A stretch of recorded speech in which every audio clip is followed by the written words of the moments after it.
Halo semuanya, kembali lagi di Saripata dengan narator kesayangan Anda, Anton di sini. Yo, kali ini kita akan bahas alur cerita film Marvel yang merupakan lanjutan dari film The Avengers, yaitu Iron Man 3. Film ini bercerita tentang sebuah organisasi yang ingin menguasai dunia dengan pasukan-pasukan super buatan dari mereka. Pemimpin dari organisasi itu merupakan salah satu penggemar berat dari Tony yang sekarang sangat membenci Tony Stark. Gak usah banyak bacot lagi, langsung aja kita ke filmnya.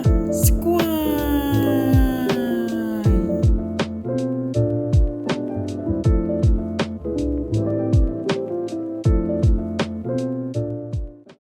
Film dibuka di Swiss 1999. Tony, istrinya, beserta dengan satu bodyguardnya yang bernama Happy sedang berada di dalam pesta tahun baru. Di sana mereka bertemu dengan Killian, fans berat dari Tony dan istrinya. Killian menawarkan proyeknya kepada mereka tentang Advanced Idea Mechanic atau disingkat sebagai AIM. Namun saat orang-orang keluar, Tony bilang kepada Killian bahwa ia tertarik dengan proyeknya dan menyuruh Killian untuk menunggunya di atap. Setelah itu di kamar, Tony dan istrinya berdebat tentang sebuah teknologi. Dan setelah itu mereka mantap-mantap di sana. Tony lupa bahwa ia ada janji menemui Killian yang menunggunya lama di atap. Di hari sekarang, Tony sedang memasang sensor di tangannya dan ia berbicara dengan Jarvis, robot ciptaan dari Tony. Ternyata Tony belum tidur selama 72 jam. Di sana Tony mencoba sensor itu kepada robot kesayangannya, Mark 42. Satu persatu bagian itu terbang ke arah Tony dan akhirnya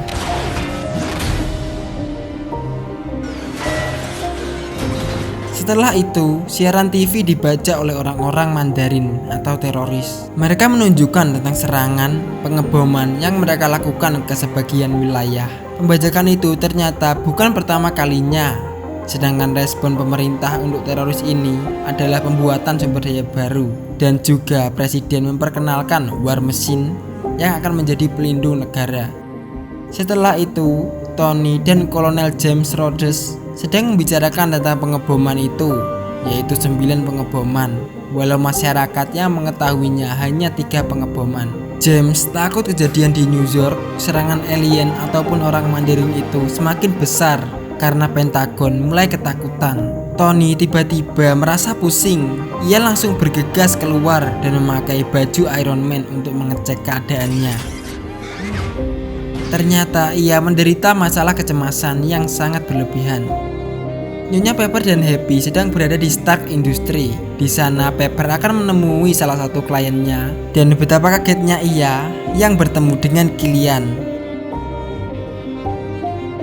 Sepertinya Killian menyukai Pepper, istri Tony. Mereka berbicara di dalam, sedangkan Happy menunggunya di luar. Ternyata Killian ingin menunjukkan teknologi yang bisa menggambarkan otak manusia, yang ia sebut sebagai ekstremis. Killian menjelaskan teknologi itu dan sedikit meraba Pepper. Lalu Happy menunjukkan kejadian itu kepada Tony. Namun Tony tak mengingat Killian yang 13 tahun lalu Tony tolak kerjasama membentuk AIM. Ternyata Pepper juga tak menerima kerjasama bersama Killian dan ia menolaknya.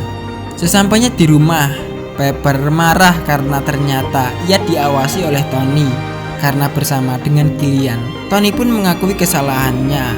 Ia juga menjelaskan kepada Pepper tentang perasaannya yang menghantuinya tentang dewa, alien, dan New York. Itu membuat Tony tak bisa tidur. Ia sangat kacau. Lalu Pepper menenangkan hati Tony dan mengajaknya untuk tidur. Saat tidur, Tony bermimpi buruk tentang kejadian itu. Robot Tony mengejutkan Pepper yang membuat Pepper tak nyaman tidur dengan Tony. Di mall, Happy mengawasi gerak-gerik Eric, bodyguard dari Killian. Ia curiga kepadanya yang sedang melakukan transaksi bersama seseorang. Mereka akhirnya bertemu dan Happy langsung menyerangnya. Namun luka itu langsung sembuh dan itu sangat aneh. Selanjutnya mereka terlibat perkelahian. Seseorang yang bertransaksi dengan Eric tadi menggunakan barang itu. Ia terbakar, meminta tolong dan meledak. Happy terluka parah sedangkan Eric sembuh seketika karena kekuatannya. Setelah itu, teror muncul kembali di TV. Mereka menampilkan tentang pengeboman di salah satu teater di Amerika. Juga mereka mengancam sang presiden. Di sisi lain, Happy sedang dirawat di rumah sakit dan Tony menemaninya. Saat Tony keluar, ia langsung dihampiri oleh banyak wartawan yang menanyakan tentang kejadian itu. Tony sangat marah atas kejadian itu. Ia lalu mengungkapkan bahwa ia tak takut dengan ancaman itu. Bahkan Tony menantang orang itu untuk ke rumahnya di Malibu Port. Sesampainya di rumah, Tony menganalisa kejadian yang menimpa Happy. Ledakan yang muncul lebih dari 3000 derajat Celcius. Tony lalu melihat mayat Happy yang sedang menunjuk salah satu barang. Tony tahu isyarat itu. Ia menemukan kalung yang ditunjuk oleh Happy. Setelah itu, Tony menghubungkan ledakan itu dengan ledakan yang sudah dilakukan oleh orang-orang Mandarin itu. Tony menemukan kejadian yang sama persis. Kejadian bom bunuh diri oleh Charles Davis di Tennessee. Bel berbunyi. Seseorang datang. Itu adalah Maya, mantan dari Tony. Ia mengajak Tony untuk berbicara empat mata. Pepper pun datang. Tony dan Pepper lalu bertengkar karena Pepper cemburu kepadanya. Saat mereka berdebat, Maya menunjukkan hal aneh yang ada di CCTV. Sebuah misil datang. Mereka terlambat menyadarinya dan ledakan pun terjadi. Tony langsung memakaikan baju besi itu kepada Pepper.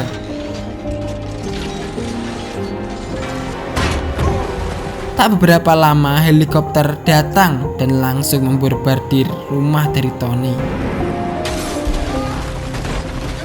Tony langsung menyuruh mereka untuk keluar dan menyelamatkan diri, sedangkan ia sendiri masih dihujani oleh rudal.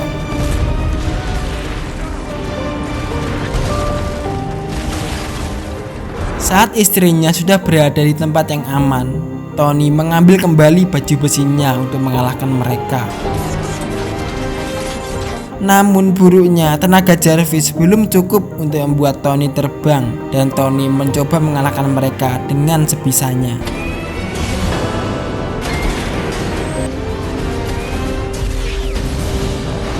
Rumah Tony hancur. Ia terjatuh ke dalam laut. Ia tersangkut dan tak bisa keluar. Bahkan ia tertimpa reruntuhan dari rumahnya. Akhirnya tenaga terbang Jarvis pulih. Tony langsung pergi dari tempat itu. Tony terbangun dari pingsannya. Tenaga Jarvis sudah menipis dan mereka terjatuh.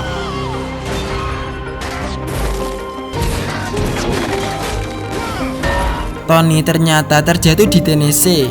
Ia berjalan kedinginan, lalu ia mencari telepon untuk mengabari Pepper. Juga ia meminta maaf karena Tony sudah membawanya ke dalam masalah. Lalu Tony masuk ke dalam salah satu rumah warga. Ia bertemu dengan anak kecil yang mengancamnya dengan pistol mainan. Anak itu terkejut karena ia didatangi oleh Iron Man. Juga ia menunjukkan berita tentang kematian dari Tony. Di sana Tony menanyai anak itu. Ia ditinggal oleh kedua orang tuanya sendirian di rumah. Lalu Tony memberikan sebuah senjata kepada anak kecil itu agar ia mau membantu Tony. Mereka pun berkenalan. Anak kecil itu bernama Harley. Di rumah Tony, istrinya sangat terpukul karena kehilangan suaminya. Lalu ia menyadari bahwa ada sebuah pesan yang dikirimkan oleh Tony yang membuat Pepper sedikit lega. Setelah itu, Pepper dan Maya berjalan. Pepper menanyai Maya tentang kenapa ia menemui Tony. Maya pun bilang bahwa ia merasa bahwa bosnya bekerja untuk orang Mandarin. Juga Maya memperkenalkan dirinya bahwa ia dari perusahaan think tank.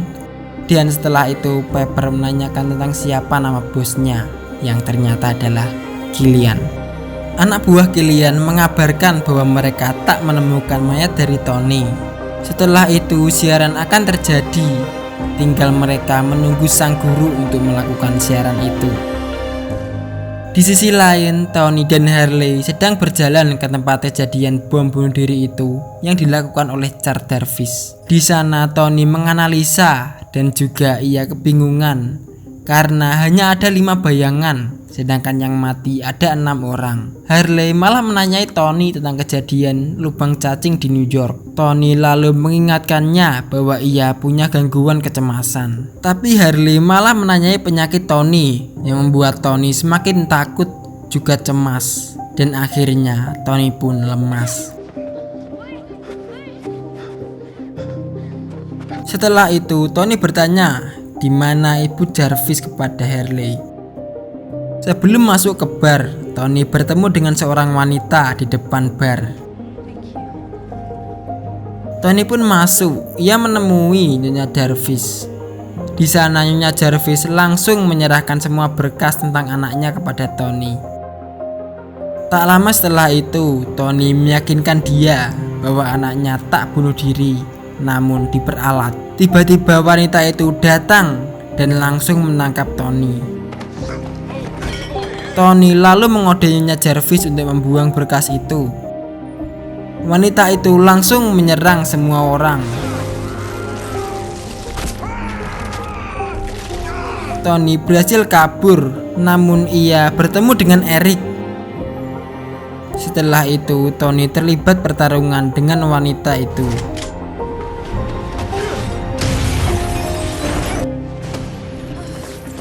Tony mencoba membakar wanita itu, namun itu sia-sia. Dan akhirnya Tony meledakkan dia. Namun itu belum selesai, masih ada 1 orang lagi yang membuat Tony terjebak di reruntuhan.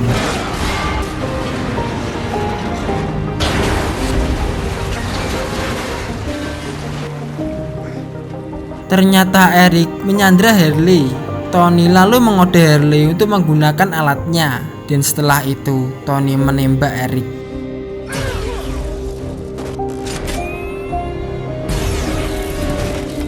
Kemudian Tony dan Harley berpisah karena Tony ingin pergi ke suatu tempat dan menyuruh Harley untuk kembali.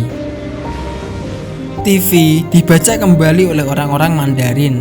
Sekarang mereka mengancam langsung kepada presiden dengan cara menyandra Thomas Richards.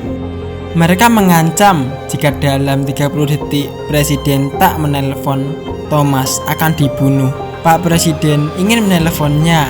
Anggota lainnya tak setuju dengan itu, tapi ia tetap melakukannya. Dering telepon membuat semua warga tegang.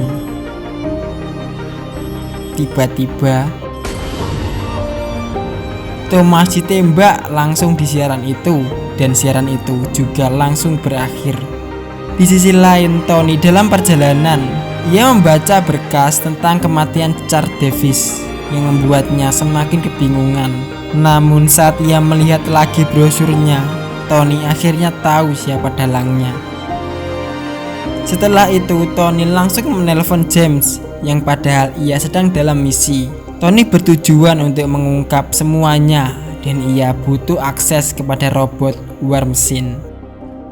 Setelah itu, Tony menyelinap pada sebuah fan satelit yang ada di sekitar festival. Sialnya, Tony malah ketahuan, tapi untungnya ia adalah salah satu fans dari Tony yang bernama Gary. Di sana Tony meminta bantuannya.